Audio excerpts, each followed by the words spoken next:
ازيكم يا شباب، عاملين ايه؟ اتمنى تكونوا بصحه وخير دايما ان شاء الله. معاكم يوسف بكري، فيديو اديتور وفيلم ميكر. النهارده عندنا ميني توتوريال قوي جدا جدا على بريمير برو، وهو ان انت ازاي تقدر تعدل الوان الفيديوهات. انا شرحت قبل كده ازاي ان انت تقدر تعدل الوان التراكات. الفيديو هيطلع لك في الاي هنا او هنا على حسب يعني ما انت بتشوف فيديو على يوتيوب. النهارده هشرح لك ازاي تقدر تعدل الوان الفيديوهات نفسها اللي محطوطه على التايم لاين، وبطريقه سهله جدا جدا جدا. حرفيا الطريقه دي انا اللي مخترعها، ما لقيتش اي حد شرحها على يوتيوب. حرفيا الطريقه دي انا يعني عملتها كده في الاعدادات بتاعت الكيبورد ولقيتها جميله جدا. ايه هي؟ بتفتح بريمير بالشكل ده كده، بتيجي على قائمه الايديت، بعد كده بتيجي على الكيبورد شورت كاتس. تمام، اختصارها كنترول الت كي. يعني انا لو ضغطت كنترول الت كي هيتفتح لي بالمنظر ده كده. عندك هنا هتيجي على 1 و2 و3 و4 و5 و6 و7 و8 و9 و0، وعندك هنا برضو الزرار ده والزرار ده، زرار الناقص وزرار يساوي. هتيجي تخصصهم. انا هنا مخصصهم بحيث ان اضغط عليهم في الكيبورد يغيروا لي الوان الفيديوهات على التايم لاين. طيب هتقولي دي هتفيدك في ايه؟ هتفيدني طبعا جدا ان انا مثلا شغال على بروجكت كبير جدا، انا عايز الون فيديوهات معينه بحيث ان انا اكون عارفها كده وانا بنظري على التايم لاين. الفيديوهات اللي باللون الازرق دي حاجه معينه، دي بكاميرا معينه. الفيديوهات اللي باللون الاورنج دي مثلا متصوره بكاميرا معينه. الفيديوهات اللي باللون البيربل مثلا دي عباره عن فري فوتجز او عباره عن بي رول فيديوز، فاهم؟ فانت بتيجي على الارقام بالشكل ده، تضغط عليها هتلاقي حاجه عندك هنا السيرش هتعمل فيه ايه؟ هتكتب فيه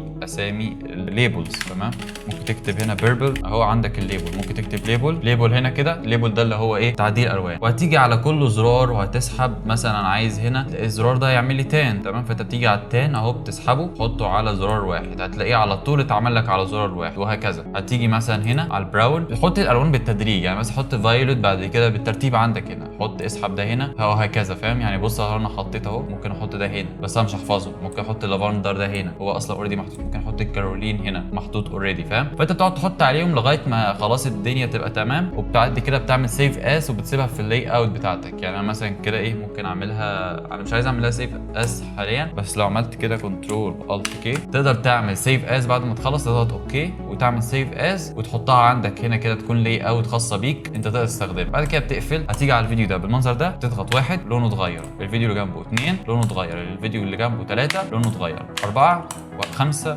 6 7 8. موضوع جميل جدا جدا جدا. التركايه دي انا قلت اما اجرب كده احط الالوان ليبلز وبتاع على زراير الكيبورد واجرب كده اضغط عليها، لقيت الموضوع جميل جدا. انت بتغير الوان التراكات من غير ما تيجي على كل فيديو تعمل كده. يعني انت مش محتاج تيجي على الفيديو كليك يمين بعد كده ليبل وتختار اللون، فاهم؟ طريقه طويله جدا ومتعبه ملهاش ريحه اللازمه. انت ممكن بزراير الكيبورد تغير الوان اهو، اغير ده كده، اغير ده كده، اغير ده كده، اغير ده كده.